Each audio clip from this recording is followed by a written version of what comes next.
자, 어제 이재명이가 드디어 약간 맛이 갔는지 2030년에 달 착륙을 이야기를 했습니다. 근데 이 사람이 김문기, 자살한 김문기를 모른다고 했잖아요. 자, 그런데 참으로 의아스러운 게, 자, 이 사람이 지난 2015년에 9박 11일로 호주 뉴질랜드를 출장을 갔습니다. 그런데 그때 유동규가 같이 갔다고, 유동규 잘 모른다 할 때 그 사진이 등장했는데 그때 김문기도 같이 갔다는 겁니다. 그러니까 이재명이가 있고 중간에 김문기가 있고 그 뒤에 유동규가 가는 장면이 사진이 지금 올라왔죠. 자, 그런데 지금 이재명이가 2009년 8월 26일 분당 야타동 주민센터에서 한 토론회에서 이재명이와 김문기가 같이 한 사람 가운데 두고 토론회에 또 참가한 모습까지도 나왔어요. 그래서 이재명이와 김문기가 이렇게 같이 있는 사진이 여러 개가 나왔는데도 이재명은 김문기를 잘 모른다. 아니, 토론회에서 스쳐간 사람을 알아야 되냐, 이렇게 말을 하고 있습니다. 그러면서 이재명은 김문기를 몰랐고, 성남시장 할 때는 도지사 재판 받을 때 알았다.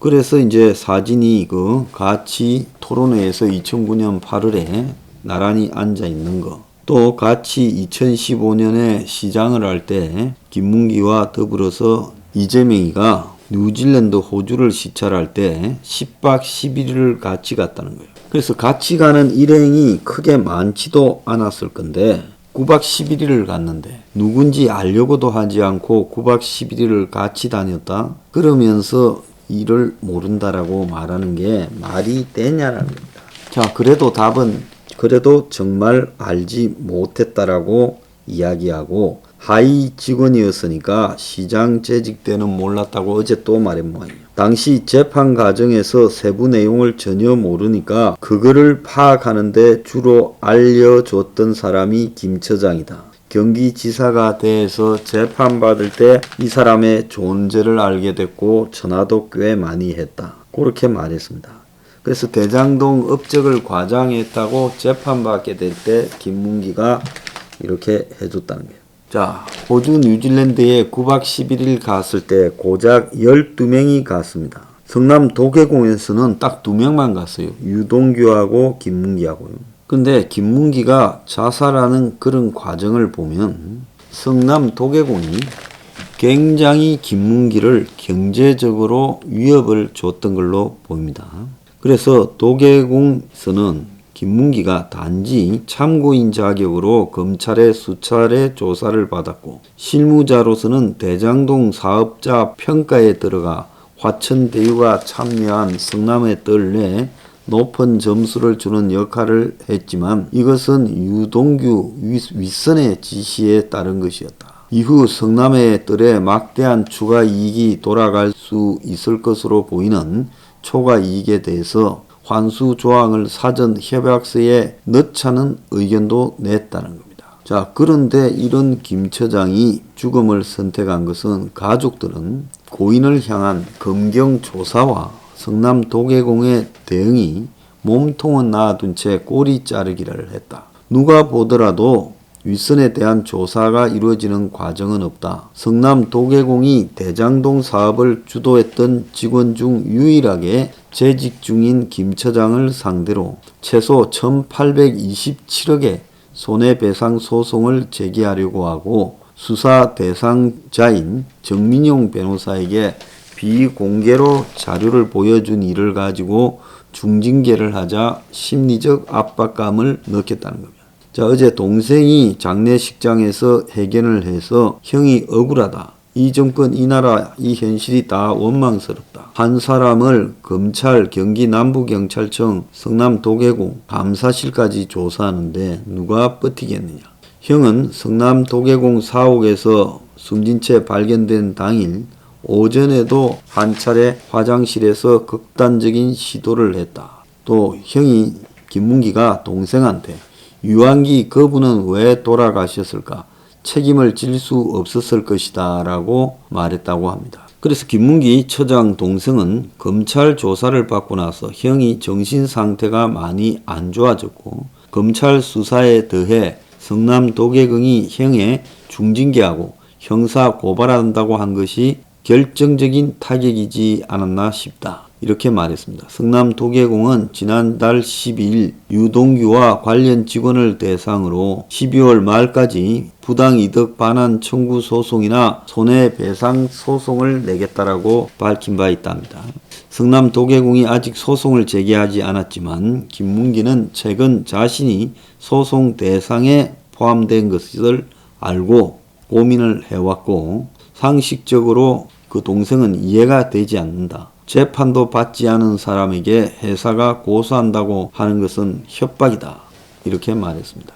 자, 이 사람이 정민용이가 지난 9월 달에 퇴직한 이후에 들어와가 자료 좀 보고 싶다는데 보여준 이후 그때부터 온 사방에 김문기가 일반인한테 이걸 보여준 게 정보 유출을 했고 증거인멸까지 의심된다고 조치를 하라고 했고 김문기에게 지금 중징계를 하려고 했다는 겁니다. 성남시에서 지금 행정사무감사에서 감사를 하고 형사고발도 하려고 했던 참이었나 봐요. 그래서 정민용이가 불구속 기소된 날 김문기는 자살을 했습니다. 자, 회사에서 죽었기 때문에 이 사람의 유서가 없다고 지금 경찰이 말하는 게 참으로 의문입니다. 보통요, 경찰이 출동하고 소방서가 출동하고 했으면 이런 극단적인 선택을 할 사람은 자기가 죽으면서 다 까발리죠. 지금 자기가 입을 다문다고 이재명 측이나 누군가가 김문기를 도와줄 그런 상황도 아니에요. 그렇기 때문에 이 뭔가를 갖다가 유한기 같은 경우에는 지난번에 보면 김포 무슨 도시개발공사 사장까지나 갔으니까 그나마 덕이라도 좀 봤으니 입을 다물고 죽었다 칩시다. 거기도 뭐 유서를 다 공개하지 않는다 했지만 근데 김문기 같은 경우에는 지금 성남 도계공에 혼자 남아있는데 도계공에서 자기를 갖다가 손배소 청구하고 형사 고발하고 그래서 여러 가지로 지금 압박을 받고 있는데 자살을 하면서 혼자 죽었다. 자, 이것도 말이 되지 않는다는 겁니다.